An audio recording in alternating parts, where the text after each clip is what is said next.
This news program is proudly brought to you by Smart Start Breakfast Biscuits and Now Biscuits.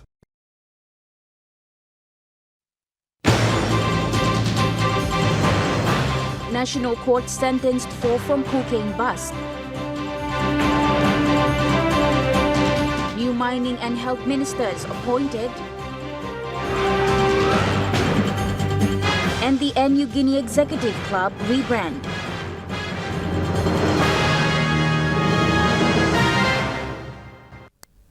A very good evening. This is National EMTV News. I'm Natasha Voigt. Thank you for joining us. National Court Judge Justice Panuel Mogish has sentenced 4 offenders who had participated in an attempt to smuggle 611 kilograms of cocaine into Australia through Papua New Guinea.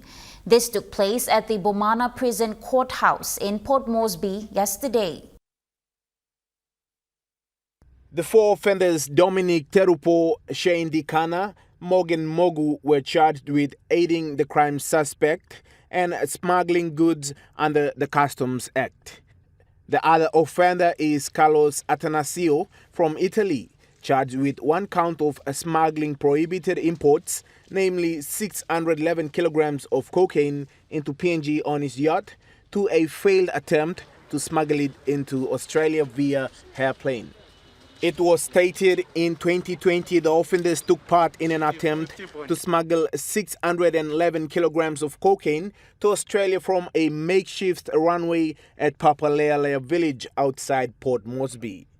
Justice Mogish sentenced Dominic Terupo for 12 years, Shane Dikana to 16 years, and Morgan Mogu for 12 years imprisonment, while the Italian Carlos Atanasio was sentenced to 14 years imprisonment. Justice Mogish has ordered that the items confiscated by the police from the offenders, including the yacht, the 28 bags of cocaine in the custody of the Australian Federal Police in Australia, any communication devices, television screens, PlayStations, and any cash shall be forfeited to the state and destroyed in a manner deemed appropriate by the authorities after 40 days of the decision. Louis Mangu, National EMTV News.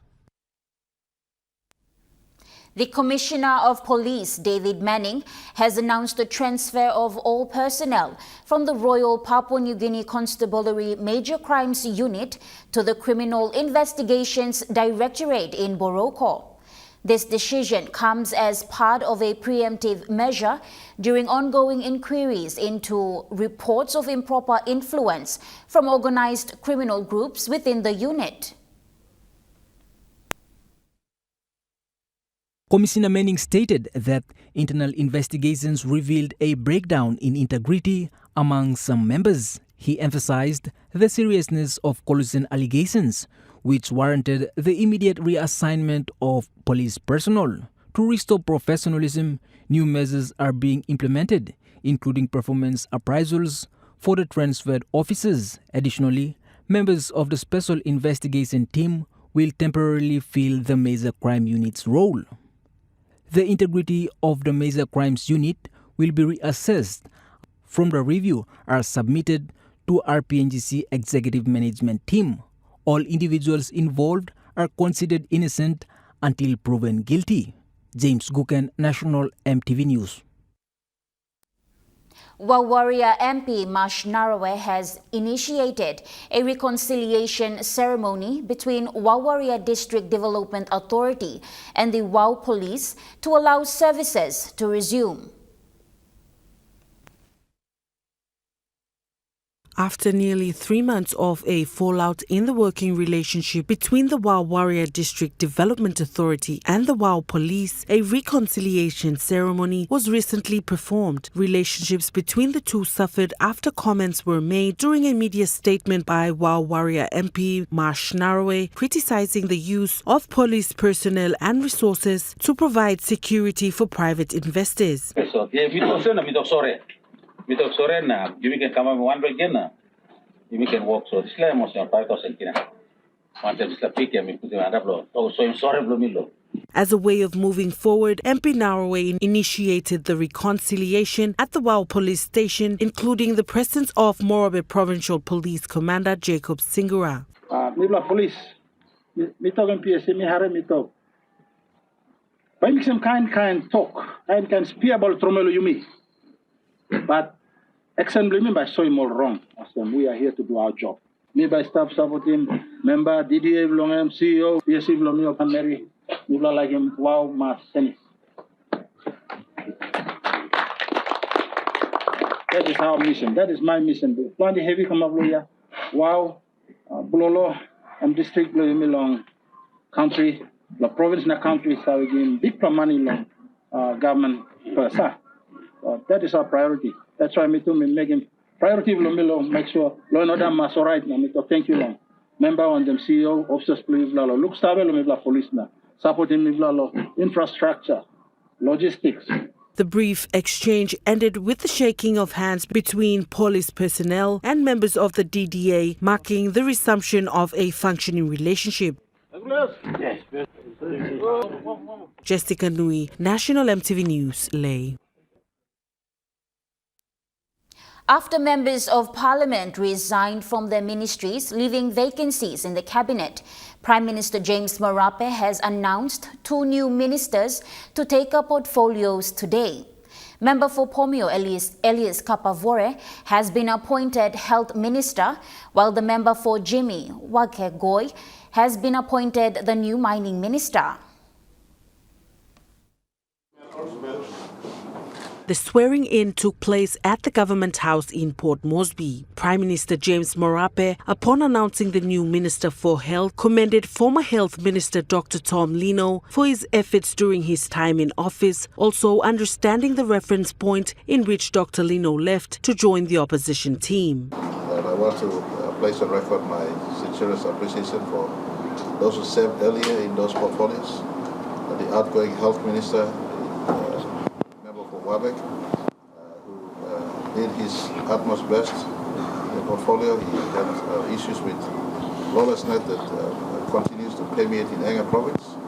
He felt that we were not giving a strong address to lawlessness in Anga province. He made that as a reference point for his exit of cabinet, and we can understand that. But he served diligently in his portfolio in the health sector.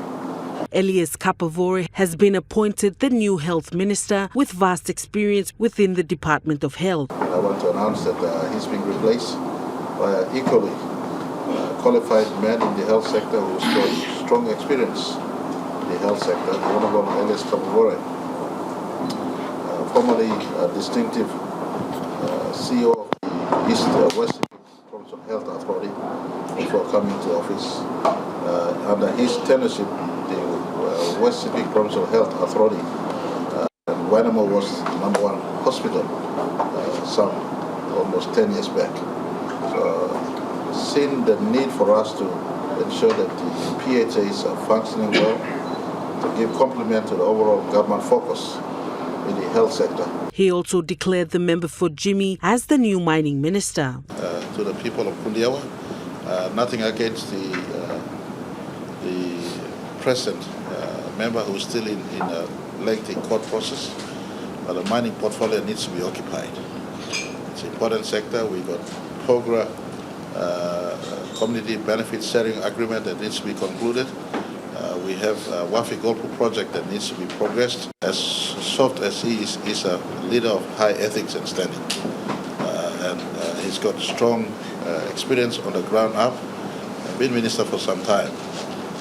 Based on consultations, especially the needed to be conclusive, I'm absolutely settled in heart knowing that he'll bring that decorum to the Office of Mining Ministry to ensure that investor interests, landowner interests, provincial government interests, as well as our combined national interests finds a meeting point where no one is offended, but everyone is beneficial in as far as resource sharing in the mining space is concerned. The event was witnessed by a few ministers from the cabinet and officiated by the Governor-General, Grand Chief Sir Bob Dadai. Jessica Nui, National MTV News.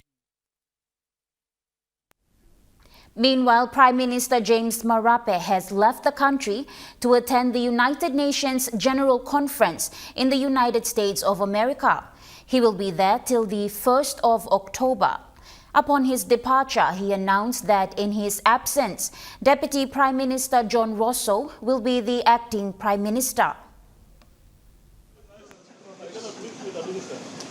The main agenda that he will be raising at the meeting are matters pertaining to Papua New Guinea's interests, like climate change and human rights. I am stepping out for our United Nations session.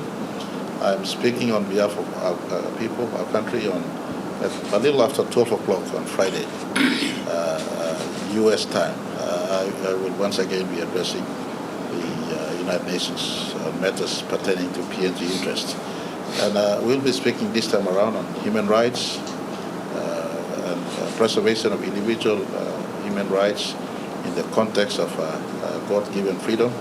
We'll also advocate continually on our view that our resources, especially our forest resource and our biodiversity and our marine resources, have not been given due value in the entire conversation on climate change and climate change mitigations. He said Papua New Guinea will not attend the COP29 meeting as PNG's forest values are not compensated for. Article 6 of the Paris Accord was a draft from our country. Grand Chief Sumare at the time, in the early 2000s, was a great mover, and we contributed that to the global discourse. As far as climate change is concerned, that simply means forest resource owners must be given value for forest conservation. Instead of harvesting forests to deplete what could be a resource that could be sustained for intergenerations. And so that conversation is not really had clearly, and out of frustration, we did indicate we might not attend COP29 this year, in protest of the fact that our forest values are not adequately compensated for the carbon sink propensity, as well as the balancing of the ecosystem and ecosphere in respect to the role they play in producing oxygens. He will be giving his speech at the meeting on Friday, U.S. time. Jessica Nui, National EMTV News. National EMTV News continues after the break. Stay with us.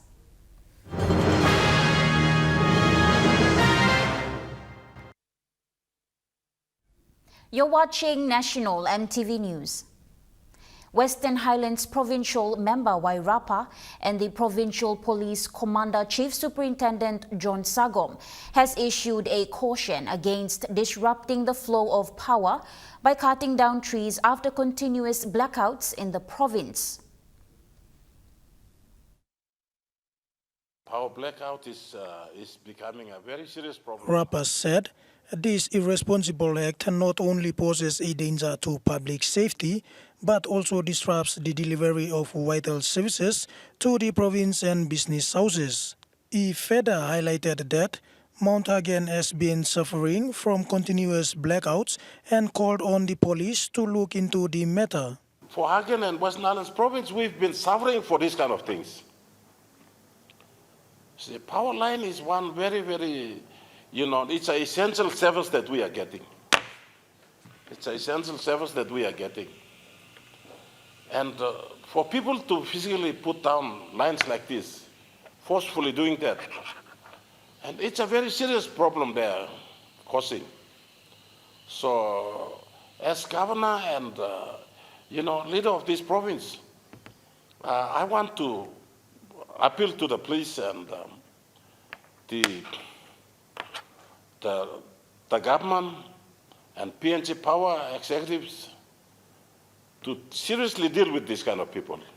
He said police will now be making arrests along the highway of people who have been involved in this illegal act. Rapa urged the provincial members of Eastern Highlands, Chimbu and Jiwaka to seriously look into that by restoring the power again.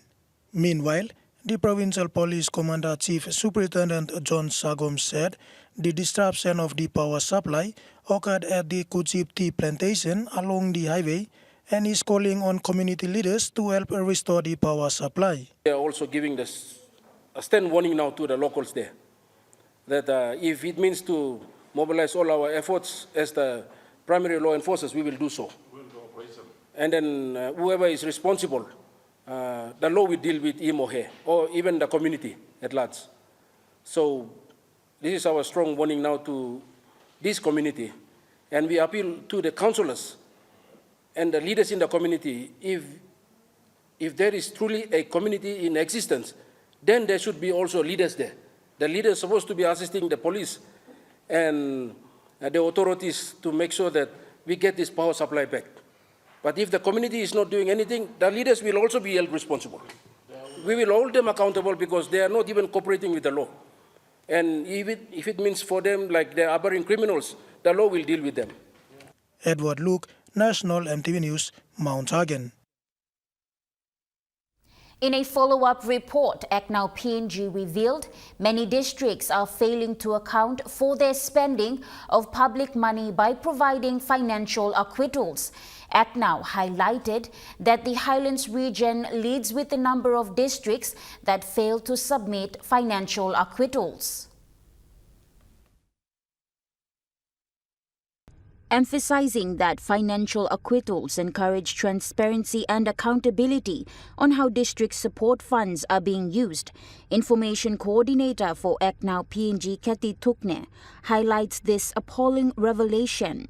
Reports have shown that only 24 districts out of the 96 have a 2022 and 2023 acquittal report submitted to DIRD. Other than that, but those reports are not made public. Nobody can access it. It's just on media stating that the report has been submitted. But if it's not accessible to the public, then how else will we know how those monies has been spent? The report is from the organization's DDA Watch website. Breaking the numbers down by region, ACNOW has found that the Highlands region is performing the worst when it comes to accounting for its spending. Highlands only has 7 districts out of 36 that have filed acquittals. Momase has only 6 districts out of 23, Southern Region has only 6 districts out of 21, and the Islands Region has only 5 out of 13 that have filed acquittals. 7 provinces in which none of the districts have filed a financial acquittal for 2022 or 2023 were noted to be Hela, Jiwaka, Western Highlands, Southern Highlands, Gulf, Manus and New Ireland provinces. The way that acquittals need to be made public or to be submitted, it's under Public Finance Management Act and regulations as well.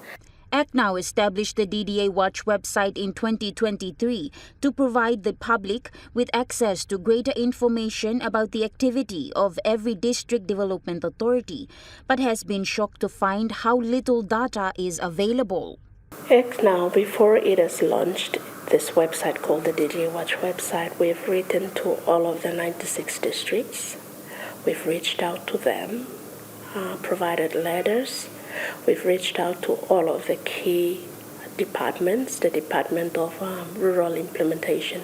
Of the 3 main recommendations made, ACNOW PNG urged leadership code enforcement, where the Ombudsman Commission should take action against district CEOs who fail to create plans or submit acquittals. At time, Yumi was a man, Mary, when we give our money away for doing specific things that it would help improve our livelihood. We want a report. We want to know how that money is being spent.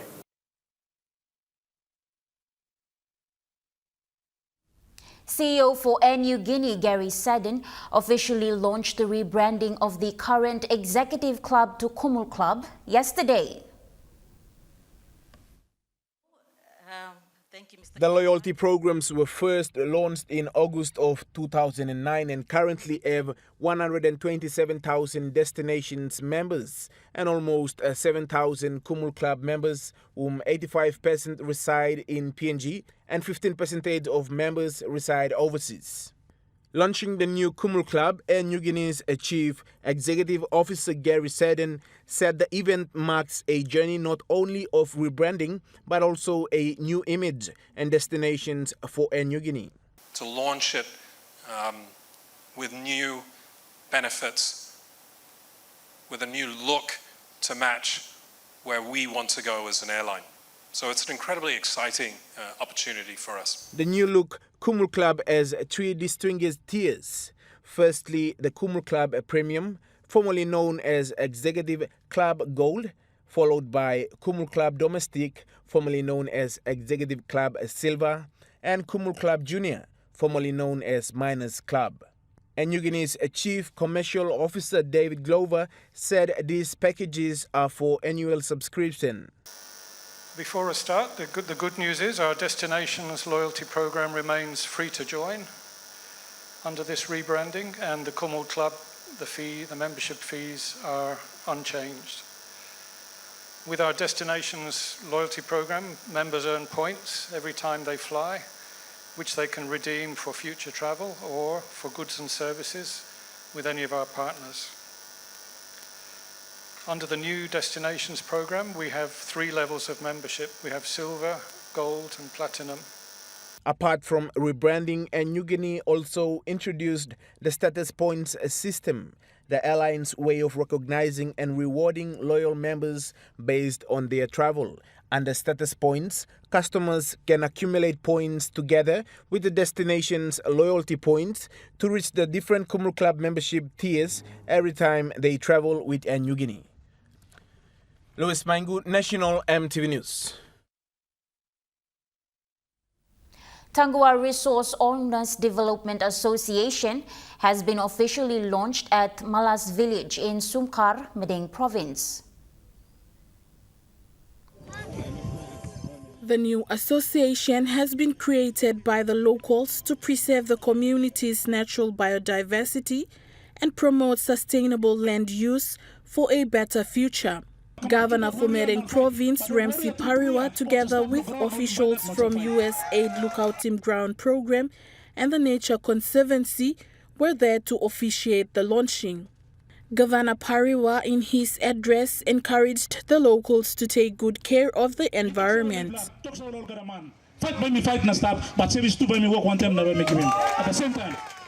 Pariwa made a commitment of 10,000 kina each to Tanguar and Glidi Pasi resource owners to boost the environment conservation programs. Lancy Dixon, National EMTV News. Minister for Labour and Employment, Cassie Sawang, has announced the appointment of Ms. Beverly Dowa as the chairwoman of the 2024 Minimum Wages Board. Minister Sawang announced that the cabinet has appointed Ms. Beverly Dowa as the chairwoman of the 2024 Minimum Wages Board. I am delighted to announce that Mrs. Beverly Doiwa has been appointed as the chairwoman of the 2024 Minimum Wages Board. Sawang said Beverly has a long and distinguished career in the Department of Labour and Industrial Relations. Beverly has a long distinguished career in the Department of Labour and Industrial Relations, and she chaired the last Minimum Wages Board review. The 2024 Minimum Wages Board consists of 2 members from each government social partners, a government representative, and 2 representing the communities. The 8 members of the 2024 Minimum Wages Board comprise of distinguished and outstanding Papua New Guineans that bring skills, experience, and deep knowledge that will assist the board in its hearings and deliberations.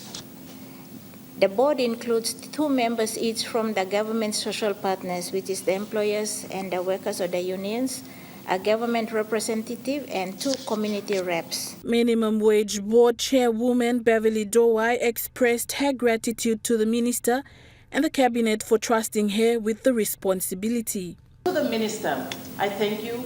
I thank you for the confidence in me to take on this challenge, chair the next Minimum Wages Board, 2024 Minimum Wages Board. To the Secretary, thank you for your support and officers of the department. She urged the members of the 2024 Minimum Wages Board to take on the challenge for the government and for the people of Papua New Guinea. Lance C. Dixon, National EMTV News. And now we take a look at the Nesvan market report. The kina closed lower at $0.2555 in the interbank market. At Bank South Pacific, your kina was buying $0.2480, $0.3562 Australian dollars, €0.2139 euro, and 35.11 Japanese yen. Looking at commodity prices at New York close, gold is trading higher, coffee closed higher, cocoa closed higher, copper closed higher, palm oil closed higher, crude oil is trading lower, copper closed higher. And on the stock market, the Dow Jones closed higher, the ASX 200 is trading lower, and the All Ordinaries is trading lower. National EMTV News continues after the break. Stay with us.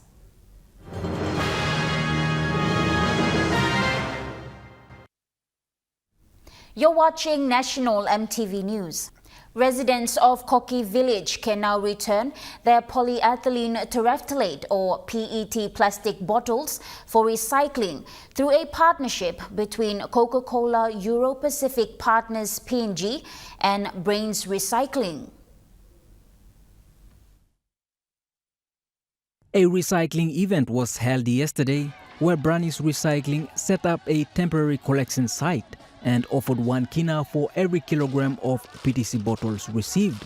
This initiative follows discussions between Coca-Cola Euro-Pacific Partners and Koki Village Councillor Zilong Auma to raise awareness about the importance of recycling.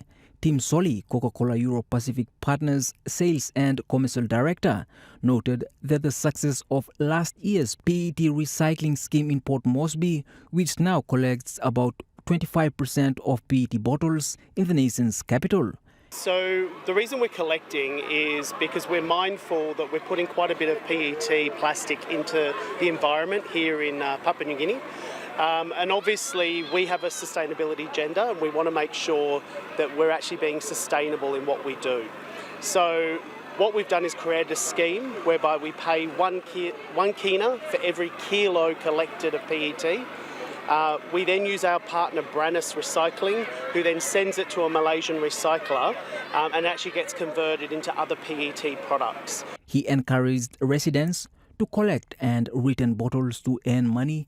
In return, reduces plastic waste in the environment. Products. So essentially we're pulling out of the environment the material that gets put into the environment through the purchase and consumption of our brands. So in terms of collections, at the moment we are collecting across the whole of Port Moresby. We're only at Port Moresby at the moment. We are looking to expand in early next year into Lae. Councillor Zilong Auma welcomed the initiative, emphasizing the need to keep the village clean and protect the local waterways from plastic pollution. Our coastlines here are filled up with plastic bottles that they're trying to buy off from our coastal areas. It's going to clean our environment here. And then, as you can see at my back, there's children there with their grandmothers doing this collection. It's a good blessing to them because daily struggles, already. Times are a bit hard nowadays. To find $10 and $20 is kind of struggle. James Guken, National EMTV News. Tourism, Arts and Culture Minister Belden Nama and Alotau Open member Ricky Morris, along with Milne Bay Tourism Bureau officers, among others, were given a tour of visiting the P&O Diamond Princess that arrived in Alotau recently.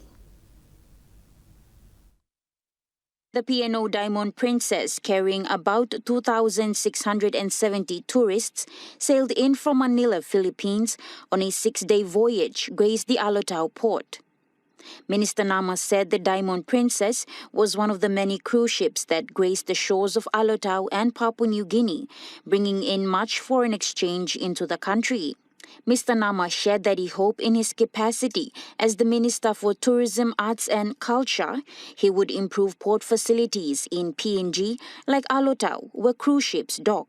Meanwhile, the Diamond Princess captain Renzo Lambo and his senior ship company said they were honored to receive the minister and his entourage. Captain Lambo presented the cruise ship plaque, while Minister Nama exchanged an ebony-carved Trobriand Island yam house.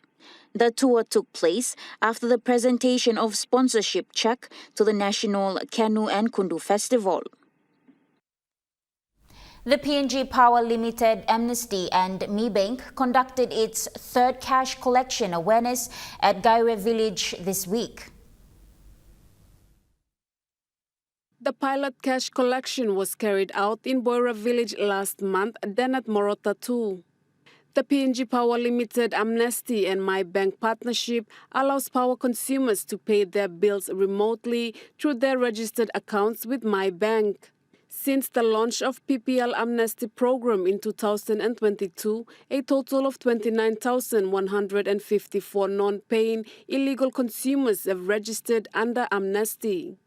Phase 1, 2 and 3 report shows the collection of 1,217,277 kina paid into PPL's revenue basket. In addition to this, a collectible of 3 million kina. According to PPL, there is need for an expanded and more accessible payment system to ensure better services to customers and improved revenue for PPL. PPL and MeBank will continue to carry out cash collection in Port Moresby and Central Province. Malinta Yopolo, National EMTV News.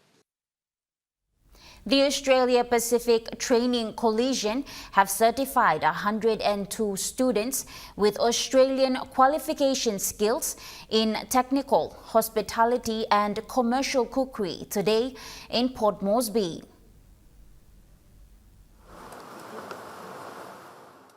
The graduates have successfully completed their 6 months technical and vocational training programs. The Australian government's support to APTC ensures that the training programs meet the needs of national and regional labour markets. You're the future leaders in your sectors, and you're going to be important contributors to the growth and development of Papua New Guinea.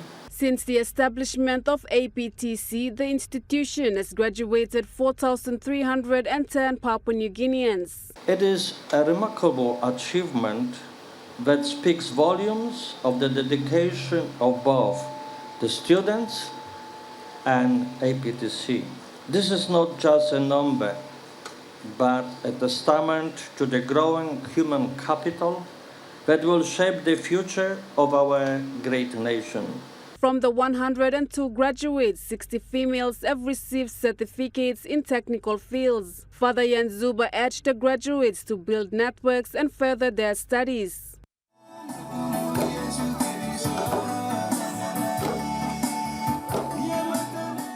Malinta Yopolo, National EMTV News. National EMTV News continues after the break with Trukai Sports. Stay with us.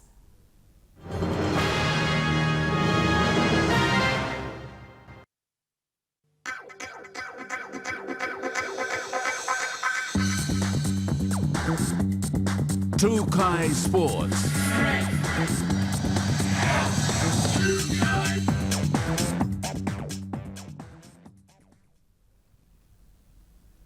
Welcome to Trukai Sports.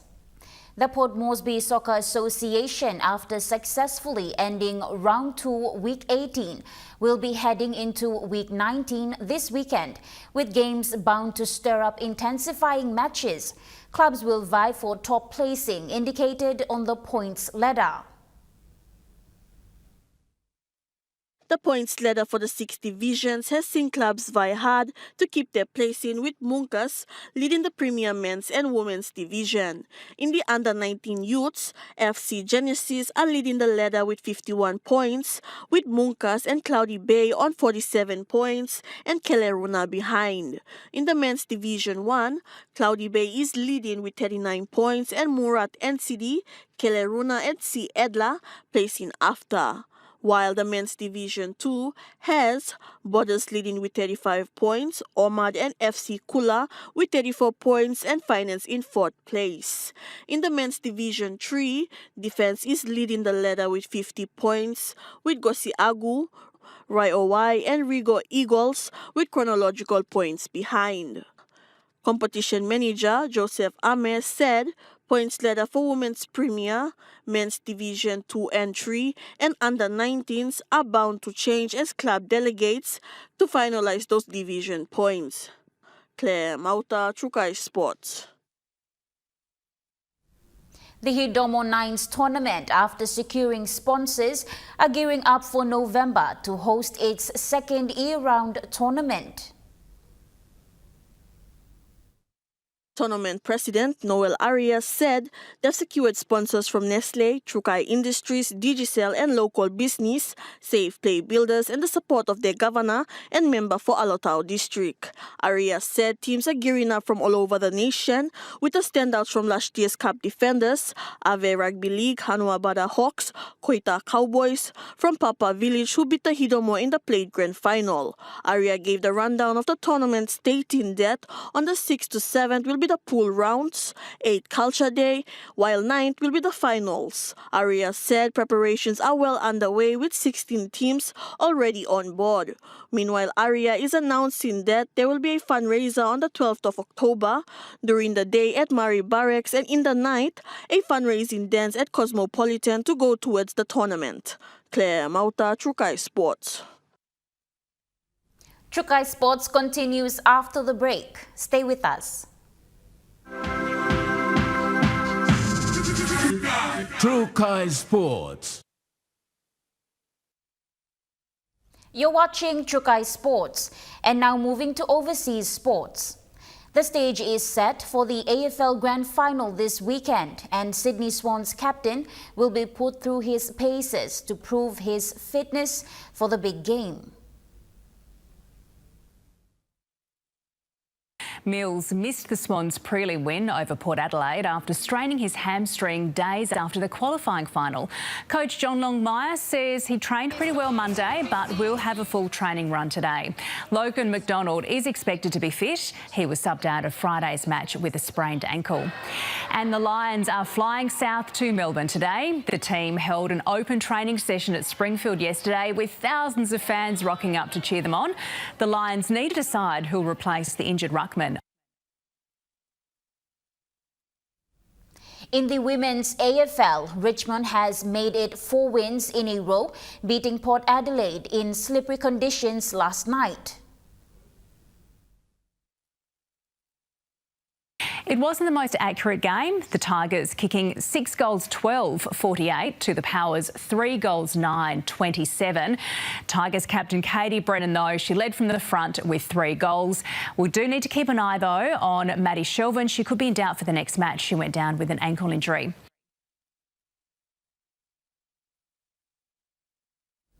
And in NRL, the NRL has issued Bulldogs player Josh Adokar with a breach notice after he returned a positive roadside drug test. The winger has denied ever taking any illicit substance but paid a fine earlier this month. The breach notice alleges that he broke the law and brought the game and his club into disrepute. Adokar has 5 days to respond, and the NRL has issued a notice to St George Illawarra. Now, this is for a breach of competition rules. Now, it's to do with a contractual matter involving player Ronald Volkman from earlier in the year. And that ends Trukai Sports. The Money Plus weather report is next. Stay with us. Trukai Sports.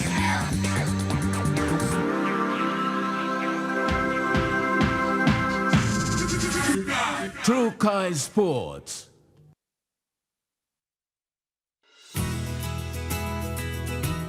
This weather update is proudly brought to you by Money Plus. With you always.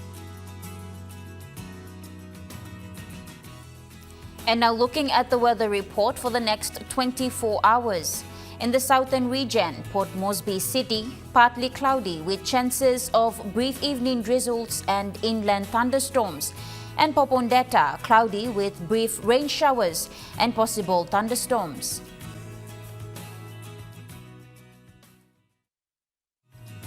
The weather update was proudly brought to you by MoneyPlus, with you always.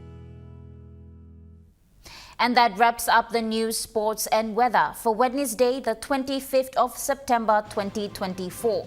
From all of us here, pleasant viewing and good night.